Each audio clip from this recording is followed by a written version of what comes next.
From time to time, I present a list of books that I use. In this brief video, I am going to share the names of 5 of those books that some people might be interested in. You can find the list of books on my blog, The Bible in History, A Study of a Bible, or a YouTube channel with the same name.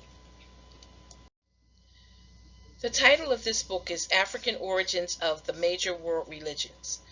This book has 4 contributors but was edited by Amun Sabah Sakana. I purchased this book during a trip to the Smithsonian about 14 years ago. After reading this book, everything I thought I knew about the Bible in Africa, I realized I didn't know at all.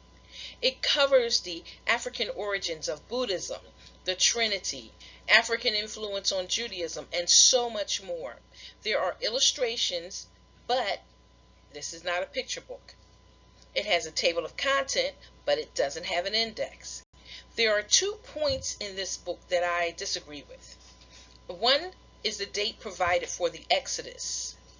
And 2, I believe they said Moses was Akhenaten, and I disagree with that.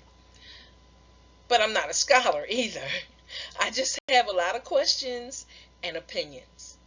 And in my opinion, this book is something people should have, especially if you are researching and looking for answers about faith, origins of religion. The title of this book is The African Origin of Civilization by Dr. Cheikh Anta Diop.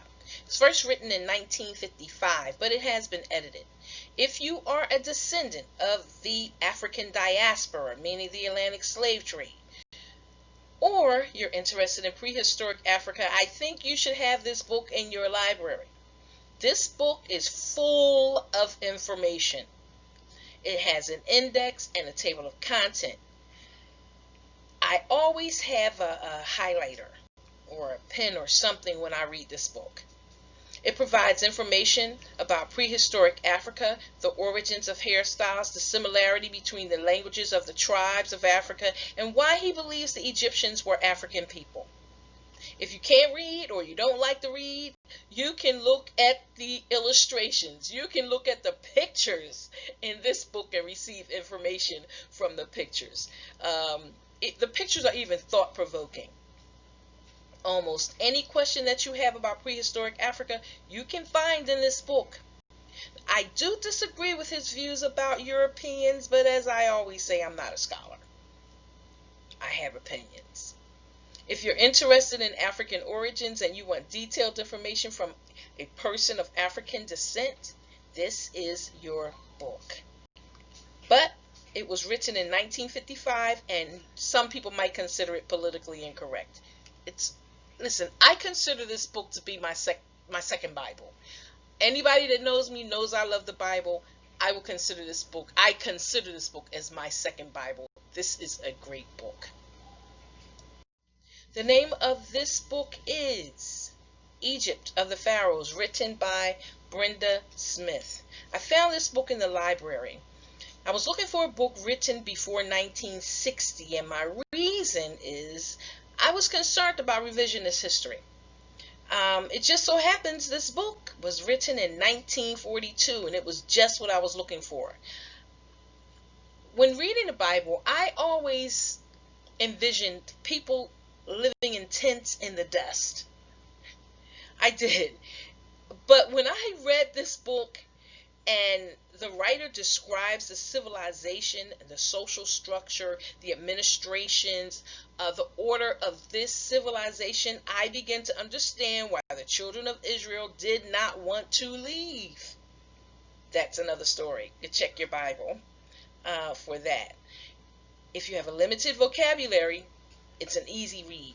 And it can also be enjoyed by people who have a broad vocabulary. It has an index, a table of content, and though the images inside are black and white, it doesn't have an impact on the maps that I saw, which I thought were really good maps. I have one issue, and that is the images seem to imply that the people were of a mixed race instead of an African culture.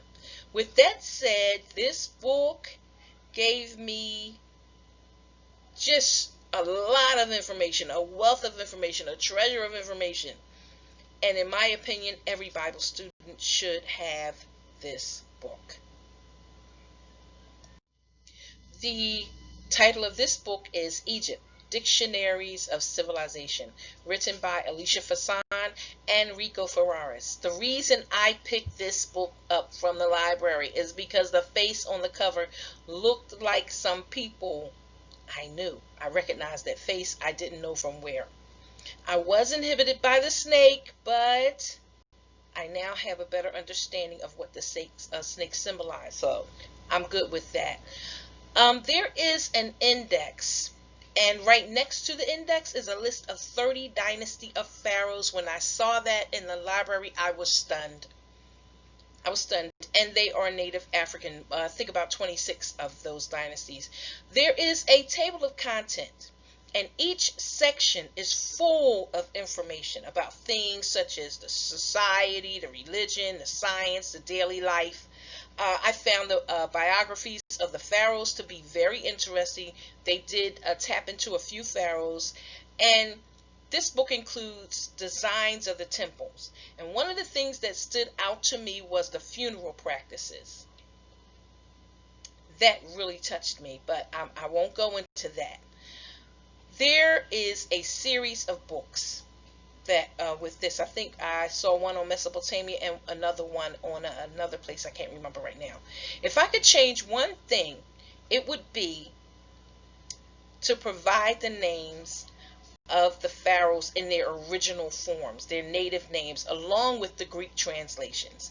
This book provides the stories of Egyptologists if you want to know who they are. This is a good book. And it's a good, sturdy book. It won't fall apart if you carry it around. This is the last book, and the title is The Ancient Egyptians, Life in the Old Kingdom, written by Jill Camille in 1980. I saw this during one of my visits to the libraries, like the last book that I hadn't read, so I took it. But for people who believe that the Egyptians worship the sun, the moon, and all these different gods, this book explains the origins of the religion. It really has a lot of information in here regarding origins. It really starts off from the beginning, and it just builds up. It gets into how the people travel, their lifestyles, the bureaucracy, their architectures, what they did for leisure, their sports, their games, and it explains the final collapse and even the origins of the tribal people. It does contain historic pictures and some drawings. It has a timeline, which I love, and if you like to read, this is your book. If you're not that fond of it, Egypt of the Pharaohs is better for you.